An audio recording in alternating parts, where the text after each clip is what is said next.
nti ekira Ssemujju yanunulawo lwaki ovuganyaawo gwe ekira bw'ovuganya Ssemujju ŋŋanda chief whip opposition whip mu parliament asaavinze bulungi buli kimu alonze nammwe oba politically baba bakubangudde ntiriko Lina katono kyembuuza oba okoleraani mbuuza kano nyongerako bwongezi by the way nyongerako bwongezi nkuleke byoyogera ensi eno nebi mukita passiving nebiyingiza Uganda tefuuka London ekigaana abantu wulira gyotutwala already twanunulawo liberated zone kira Ssemujju goodness nenze obukutegera kwange oba nayo ne kabwono nomanya nti emukono Nambooze liberated zone fena tuli opposition Nambooze yatuyamba emukono yamalawo wali liberated wanunulwa ekira lwaki nonda ate omuntu tumuteeka ekira goodness entegenda tutomera ate n'oleka we batavuganyiza eri bagenda okujja nga bakamala okulanga bali anopposite abatavuganyiziddwa abakola ne ali mu buyinza already bajja 40 abo tebavuganyiziddwa naye mmwe ne mumala eno okwekuba nammwe ne muleeta 37 oli n'agamba batubye bakubyewa kira liberated zone wandibadde okwata amaanyi ga Ssemujju nti oyo mu opposition tavuganyizibwa ti Nambooze tavuganyizibwa ti Muhammad Nsereko tavuganyizibwa nti Kasiba nti tavuganyizibwa ti Lukwago tavuganyizibwa nti Basajja Mivule tavuganyizibwa ne tugamba nti kakati abalonda naffe mutogikwatako ne bwankubadde beenaremu Sekikubo Ziodo anti buli kiri critical alonze nammwe kakati what is the rationale of pulling him out? Just to create a job for another person? Genda ewoli abadde abalemesa buli kintu muvuganye oyo. Kyova olaba nti mu America mu nsi ezaakulaakulana owa Democrat bw'aba yawangula kino ekifo bakiconsolidatinga ne bagenda mu battleground areas nga Ohio swing states. Kati mmwe wano politics you don't see it as a science. Politics is a science. Akukulembera mubalanga science sits down n'agamba engage them. Naye wawangula making sure you consolidate. Obuwanguzi bwo. Yes, kubanga ye yayita mu lutalo.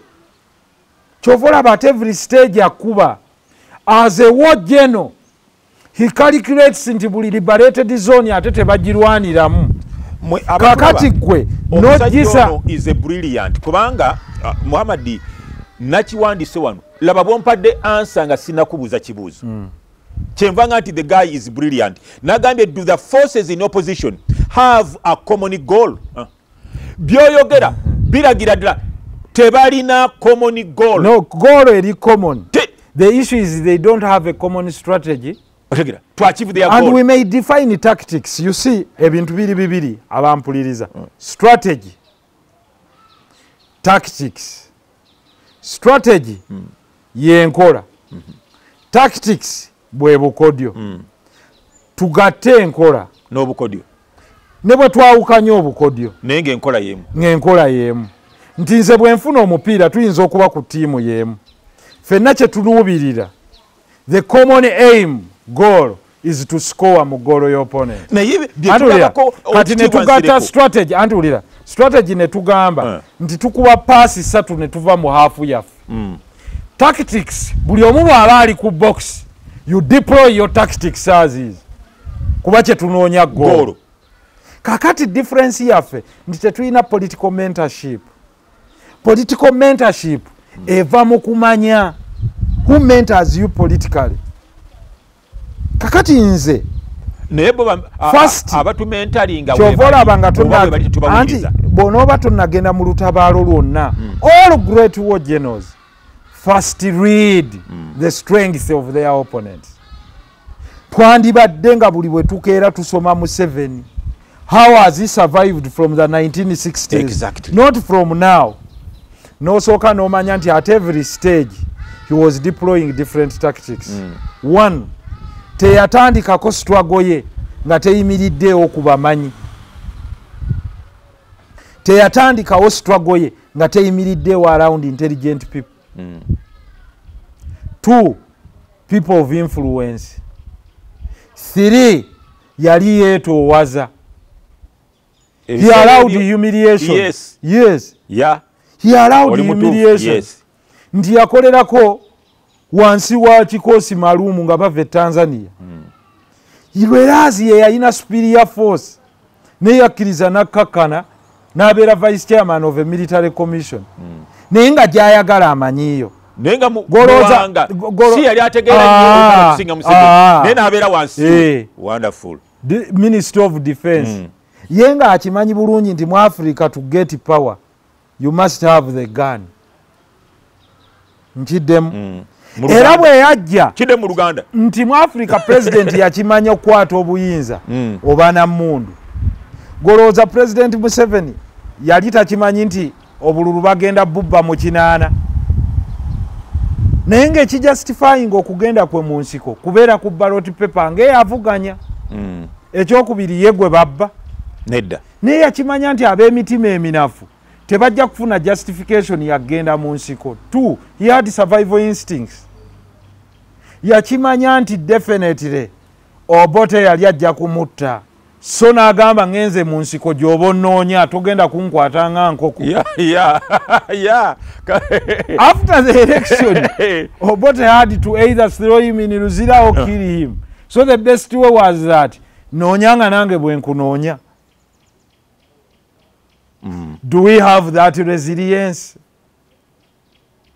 Nga Museveni gye yayina. So get the strong points from him. Don't just wish him away.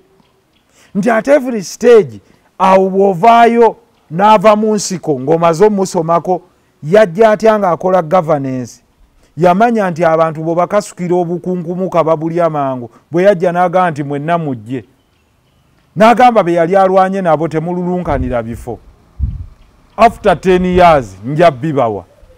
Bonna be yalwana nabo batandikira kuba Minister of State. Why? Yamanya nti the most dominant tribe ey'Abaganda njajiwa ebifo bingi so that I'm accepted. Banyanirize mu Buganda. Kubanga opposition yali esinga wa Buganda. Naye ebifo ebisalawo nja sijja bibawa. Nagamba nti permanent secretary kati babale. Naye nga titles mwe mwagala title minister, abasoga baagala title, former vice president, minister. Yamanya to study the art of an African because politics is a science. Africans prefer titles. They do not prefer authority. Ate Museveni akimanyi bulungi. Muwe ekitiibwa omuggyeko obuyinza.